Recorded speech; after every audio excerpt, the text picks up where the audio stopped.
guys, welcome on this YouTube channel. I'm Usha Yadav.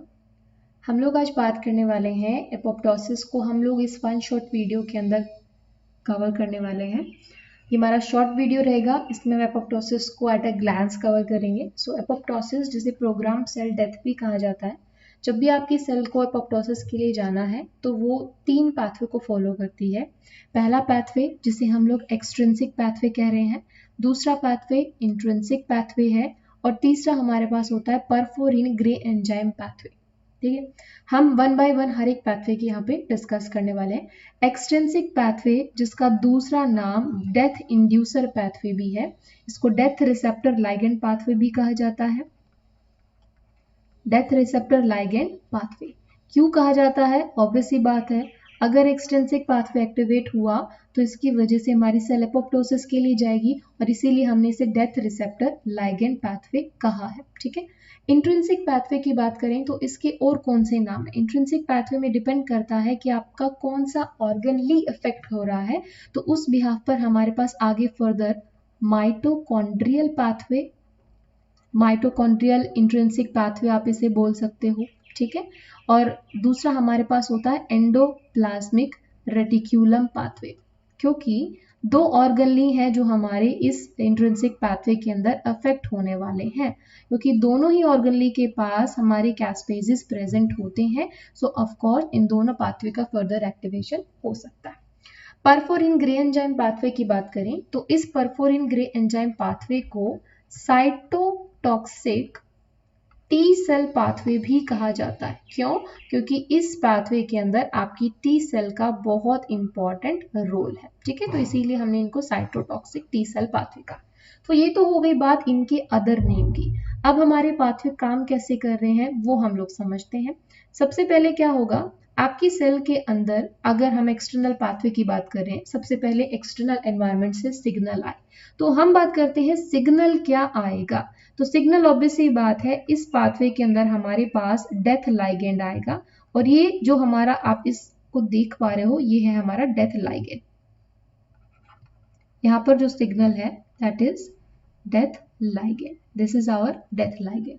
ठीक है, तो हमारा डेथ लाइगेंड डेथ रिसेप्टर से आके बाइंड करेगा, दिस इज डेथ रिसेप्टर। ठीक है, इस डेथ रिसेप्टर के साथ इसकी बाइंडिंग होते ही हम लोग इसमें क्या देखते हैं कि फर्दर यहाँ पर हमें डिस्क का फॉर्मेशन देखने को मिलता है।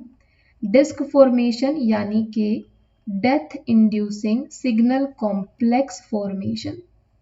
इस डिस्क फॉर्मेशन के होते ही कैस्पेज का एक्टिवेशन होगा, और अगर आपको याद है कैस्पेज एक्टिवेशन यानी कि कौन सा प्रो कैस्पेज है जो एक्सट्रिंसिक पाथवे के अंदर हमारा एक्टिवेट होता है, तो वो है हमारे पास प्रो कैस्पेज 8।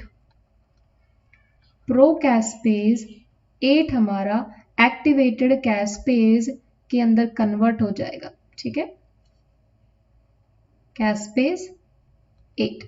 अब ये जो कैस्पेज 8 है ये फर्दर जाके हमारा एक्टिवेट करेगा एग्जीक्यूशनर पाथवे को, यानी कि कैस्पेज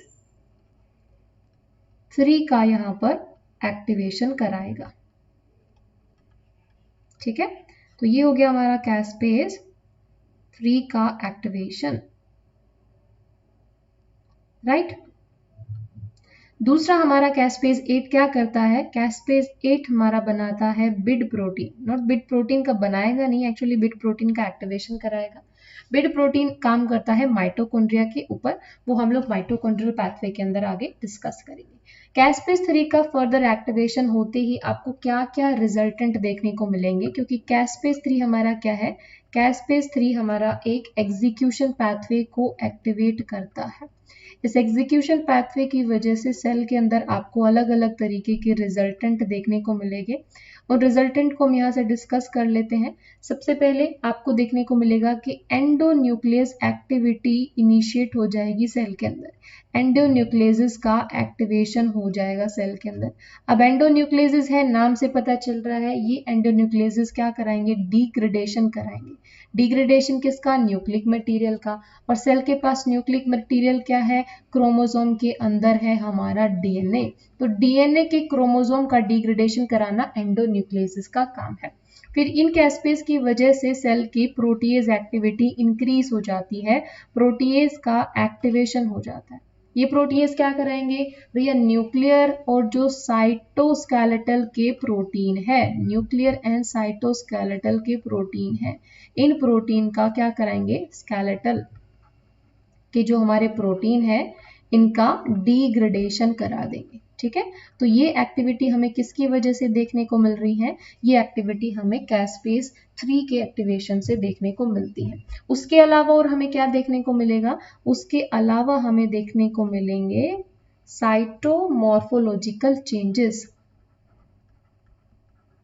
अब साइटोमॉर्फोलॉजिकल चेंजेस का मतलब और कौन से चेंजेस हमें सेल में देखने को मिल रहे हैं, वो चेंजेस में हमारा है कि भी क्रोमैटिन है और जो साइटोप्लाज्मिक हमारा जेनेटिक मटेरियल है उनका कंडेंसेशन होगा, जो साइटोप्लाज्मिक कंटेंट है उसका कंडेंसेशन स्टार्ट हो जाएगा, न्यूक्लियस के अंदर फ्रेगमेंटेशन देखने को मिलेगी, एपोप्टोटिक बॉडी का फॉर्मेशन देखने को मिलेगा। ठीक है, तो ये सारे चेंजेस हमारे किसकी वजह से इनिशिएट हो रहे हैं, एग्जीक्यूशन पाथवे की वजह से। अब हम इंट्रिंसिक पाथवे की बात कर लेते हैं कि इंट्रिंसिक पाथवे के अंदर आपको क्या क्या चेंजेस देखने को मिलेंगे। अगर हमारा माइटोकॉन्ड्रिया एक्टिवेट होता है तो अच्छा, सबसे पहले हम सिग्नल बात कर लें, इंट्रिंसिक पाथवे में हमें सिग्नल कौन कौन से मिलेंगे। तो देखो यहाँ पर सिग्नल क्या होता है, ऑन्कोजेनिक एक्टिवेशन हो गया है। ठीक है, किसी तरीके से ऑन्कोजेनिक एक्टिवेशन हो गया मान लीजिए, या फिर हम कहेंगे कि डीएनए डैमेज हो गया है, डीएनए डैमेज यहाँ पर हो गया है। अब डीएनए डैमेज होगा तो p53 जैसा प्रोटीन हमारा एक्टिवेट हो गया है, इसीलिए हमने कहा कि ऑन्कोजेनिक एक्टिवेशन मान लीजिए डीएनए डैमेज हो गया है, या फिर हमारी किसी तरीके की रेडिएशन यहाँ पे काम कर रही है। ठीक है, रेडिएशन काम कर रही है, रेडिएशन की वजह से यहाँ पर इंडक्शन हो रहा है, किसी तरीके का डैमेज हो गया है, कोई टॉक्सिन हमारा सेल के अंदर एंटर कर गया है, या स्ट्रेस जैसी कंडीशन आ गई है जैसे कि हाइपोक्सिया, तो ये सारे हमारे सिग्नलिंग फैक्टर काम करेंगे in case of intrinsic pathway. तो इस कंडीशन में हमारे दो ऑर्गनली इफेक्ट होने वाले हैं, तो ऑब्वियस सी बात है दोनों की हम बात कर लेते हैं। सबसे पहले हम बात करते हैं, सपोज कीजिए हमारा माइटोकॉन्ड्रिया अफेक्ट हो रहा है। ठीक है, तो हमारा माइटोकॉन्ड्रिया को अगर अफेक्ट हो रहा है, माइटोकॉन्ड्रिया जैसे इफेक्ट होगा, माइटोकॉन्ड्रिया कैसे एक्टिवेट होगा, बिड की वजह से, ये जो बिड प्रोटीन है ना, इस बिड प्रोटीन की वजह से माइटोकॉन्ड्रिया की सेलुलर परमेबिलिटी इंक्रीज हो जाती है। अब हमारी सेल के अंदर यहाँ पर एक और प्रोटीन है जिस प्रोटीन का नाम है APAF1 प्रोटीन। ये APAF1 प्रोटीन हमारे माइटोकॉन्ड्रिया से रिलीज होने वाले साइटोक्रोम के साथ मिलके, ये क्या है, साइटोक्रोम C है हमारा। ठीक है, ये साइटोक्रोम C के साथ मिलके और प्लस में हमारा जैसे ही माइटोकॉन्ड्रियल पाथवे एक्टिवेट होता है, हमारा एक्टिवेट होता है प्रोकैस्पेज 9 से,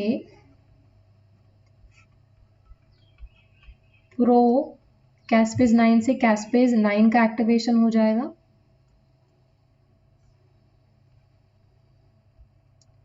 और ये कैस्पेज 9 इस APAF फैक्टर और हमारे साइटोक्रोम C के साथ मिलके यहाँ पर बना लेता है एपोप्टोसोम। ठीक है, सपोज कीजिए दिस इज आवर एपोप्टोसोम। ठीक है, ये हमारा एपोप्टोसोम है, और इस एपोप्टोसोम के बाद कैस्पेज 3 की एक्टिविटी इंड्यूस हो जाएगी, और जैसे कैस्पेज 3 की एक्टिविटी इंड्यूस हुई, आगे वही एग्जीक्यूशन पाथवे होगा, और एग्जीक्यूशन पाथवे के बाद वही सारी चीजें हमें सेल के अंदर देखने को मिलेगी। अब एंडोप्लाज्मिक रेटिकुलम की बात करते हैं। अगर एंडोप्लाज्मिक रेटिकुलम का यहाँ पर किसी भी तरीके से इनिशिएशन हुआ, एक्टिवेशन हुआ, तो हमें क्या देखने को मिलेगा, एंडोप्लाज्मिक रेटिकुलम के पास आपको पता है कैल्शियम बहुत सारा प्रेजेंट है, ये हमारा कैल्शियम का स्टोर हाउस होती है। अगर हमारी एंडोप्लाज्मिक रेटिकुलम की परमिएबिलिटी इंक्रीज हुई तो एंडोप्लाज्मिक रेटिकुलम की परमिएबिलिटी की वजह से ये पंप आउट करेगी किसको, कैल्शियम को, क्योंकि इसके पास तो कैल्शियम ही है, तो ये कैल्शियम को ही पंप आउट कर सकती है। यहाँ से हमें कैल्शियम देखने को मिलेगा, बहुत सारा कैल्शियम रिलीज होगा। इस कैल्शियम रिलीज की वजह से प्रोकैस्पेज का एक्टिवेशन हो जाएगा। यहाँ पर कौन सा कैस्पेज हमारा एक्टिवेट होने वाला है, तो यहाँ है हमारा caspase 12।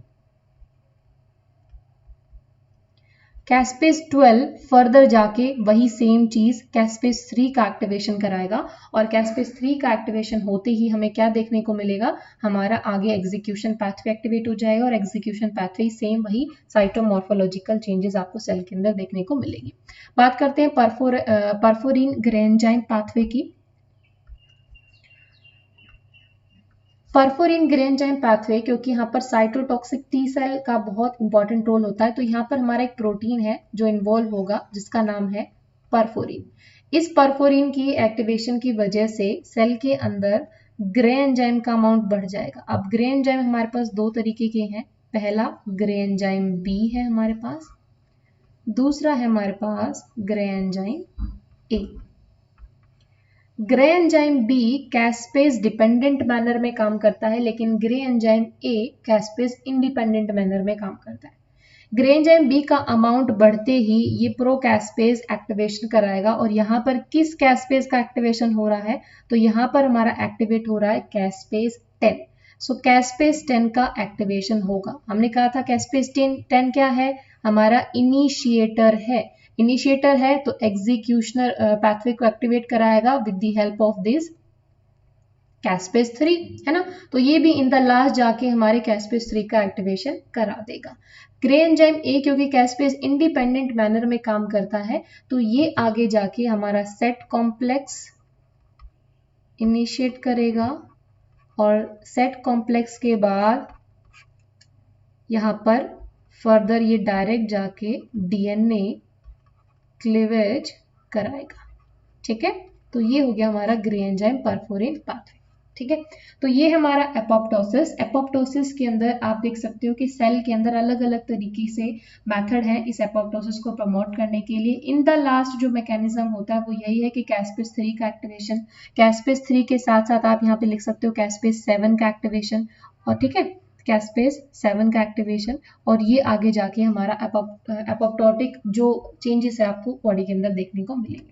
So I am sure आपको यहाँ से समझ में आया होगा और आपके लिए हेल्पफुल रहेगा। So if you like this video please hit the like button and subscribe my channel, and thank you so much guys for watching this video.